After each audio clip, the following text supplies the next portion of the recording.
Hello mga foster, magandang maulan sa inyong lahat. So ito try natin yung super strong super shoe glue mga foster. So dito wala tayong naririnig sa ating voice over doon sa pero do sa aking isang phone ay naririnig ang voice ko. Anyway, ayan mga foster.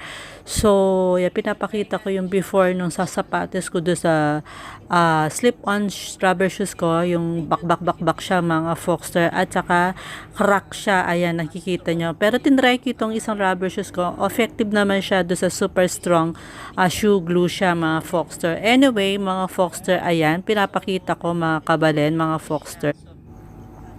So, ayan mga foster, tinry ko naman doon sa isang rubber shoes ko. Effective na lang. Effective naman siya, kaya lang mga foster, meron pa siyang singaw ng konti. So, mag-ano pa tayo doon, ilalagyan pa natin.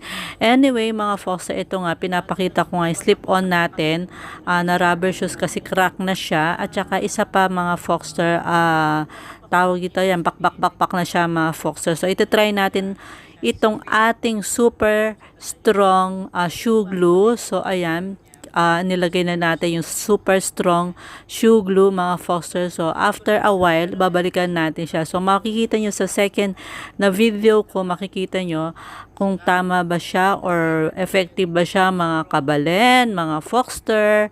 So yun lang mga foster. So don't forget to follow, like, and subscribe. So ito try natin. So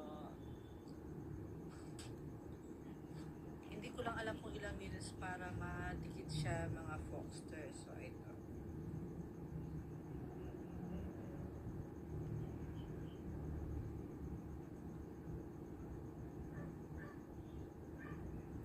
Baba lang natin siya konti.